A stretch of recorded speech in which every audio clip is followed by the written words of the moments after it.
देश में लॉकडाउन के समय सड़क, बाजार सब सुनसान हो चुके थे।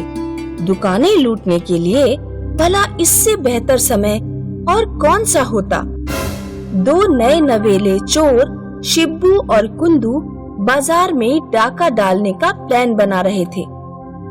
जो सामान लूटेंगे उसे अपने ठिकाने तक कैसे लेकर जाएंगे?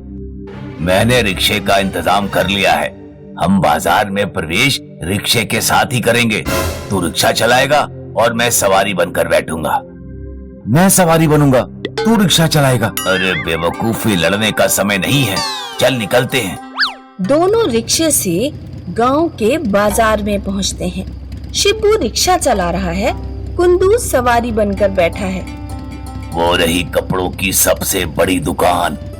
शिब्बू रिक्शे को रोके बिना ड्राइविंग सीट से कूदकर सीधे दुकान की ओर चला जाता है। कुंदू चिल्लाता रह जाता है, अरे रिक्शा तो रोक देता। रिक्शा एक खंबे में जा टकराता है और कुंदू उछलकर सड़क पर गिर पड़ता है। दुकान में तो ताला लगा है, चोरी कैसे करेंगे? मैं ताला काटने वाली मशीन लेकर आया हूँ। उधर दुकान का मालिक रघु घर बैठे आराम कर रहा था। आप हफ्ते भर से दुकान नहीं गए हैं, एक बार दुकान देख तो आइए। अरे इस समय लॉकडाउन में कोई खतरा नहीं। कुछ महीनों बाद हमारी बेटी की शादी है, दुकान में चोरी वोरी हो गई तो हम खर्चा कैसे संभाल पाएंगे? सुबह नहीं हो पाती उससे पहले ही गांव का एक आदमी रघु के घर आकर खबर करता है कि उसकी दुकान पर डाका पड़ गया। रघु भागता हुआ अपनी दुकान पर पहुंचता है। लुटेरे लगभग सभी कपड़े उठाकर ले जा चुके थे, एक कपड़ा भी नहीं छोड़ा था। रघु रोने और चिल्लाने लगा, हे भगवान, ये क्या हो गया? अब मैं अपनी बेटी की शादी कैसे कर पाऊंगा? उधर लुटेरे चोरी का माल एक आदमी को बेच रहे थे। 10 लाख रुपए देकर चला जाता है। अब आया मजा, हमारी पगार में तो कुछ मिलता ही नहीं था। अगली चोरी कहाँ करनी है? अब प्रॉफिट बढ़ना चाहिए। अब हम किसी सुनार की दुकान लूटेंगे, लेकिन समझदारी से। लुटेरे रिक्शे से आए थे, अब हमें रिक्शे वालों पर नजर रखनी होगी। पुलिस वाले गांव के बाजार पर कड़ी नजर रखते हैं। रात के 2 बजे इंस्पेक्टर चमन को बाजार की रोड पर एक रिक्शा दिखाई देता है। इंस्पेक्टर एक हवलदार के साथ रिक्शे वाले का पीछा करता है।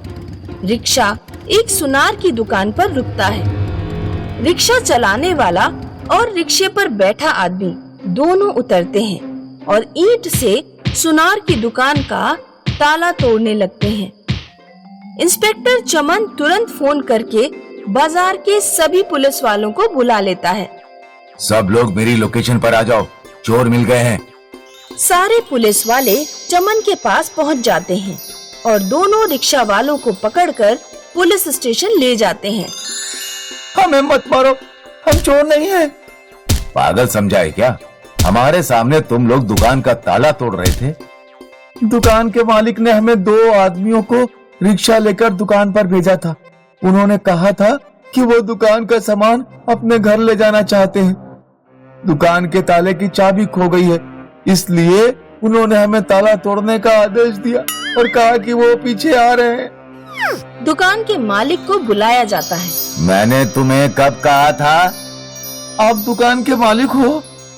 दरअसल शिब्बू और कुंदू ने दुकान के मालिक बनकर रिक्शा वालों को पकड़कर उन्हें एक सुनार की दुकान पर भेज दिया था ताकि पुलिस का ध्यान वहां चला जाए। सारे पुलिस वाले उन्हें पकड़ने में व्यस्त हो गए। तब तक शिब्बू और कुंदू ने एक दूसरी ज्वेलरी शॉप पर डाका डाला और सारा माल उठाकर ले गए। हम तो माला माल हो गए। मुझे ये समझ में नहीं आ रहा कि ये इंफॉर्मेशन उन चोरों तक कैसे पहुंच गई कि हम रिक्शे वालों पर नजर रख रहे हैं। सर, लगता है यहाँ से उन्हें कोई इंफॉर्मेशन दे रहा है। शिब्बू और कुंदू इस तरह दिमाग लगा कर कई सारी दुकानें लूटते रहे। वे हर बार पुलिस को चकमा दे देते। पुलिस की सख्ती बढ़ती जा रही है, कल हम गांव में अंतिम चोरी करेंगे। वैसे भी लॉकडाउन खत्म होने वाला है। उस रात शिब्बू और कुंदू जिस दुकान पर डाका डालने गए, उस दुकान पर एक सुंदर लड़की खड़ी थी।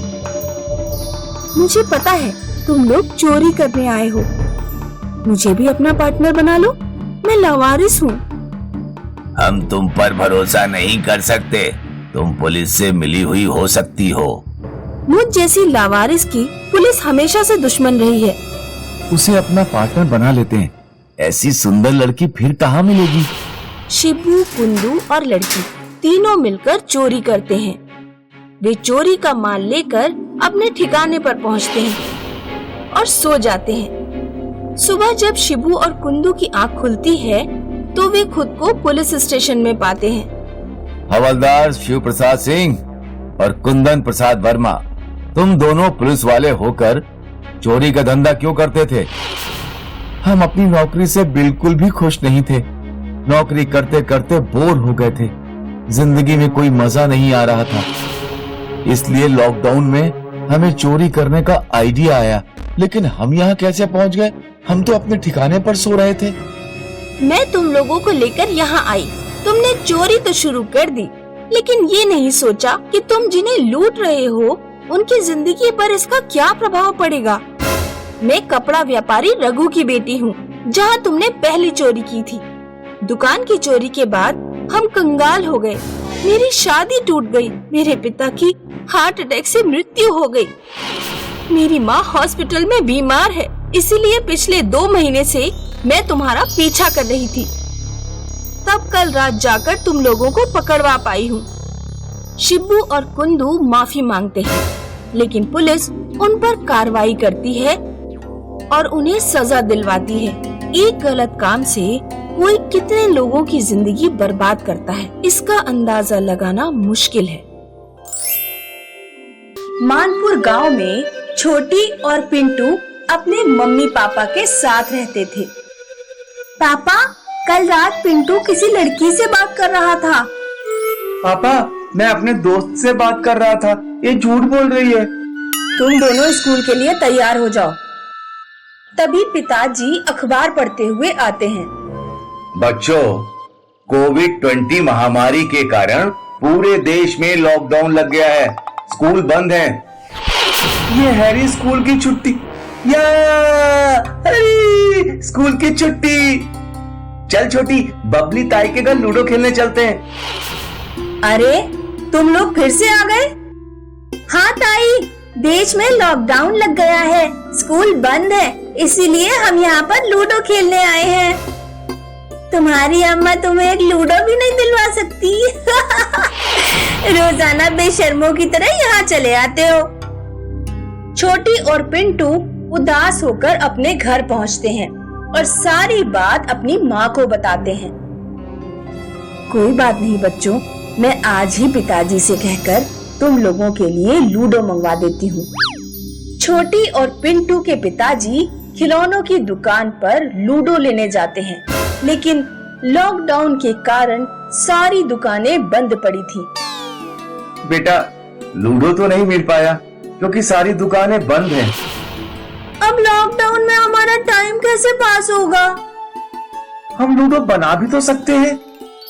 पिंटू तुरंत एक कार्टून को काट कर उस पर रंग करके लूडो बना लेता है और छोटी गत्ते की कटिंग करके गोटियां बना लेती है।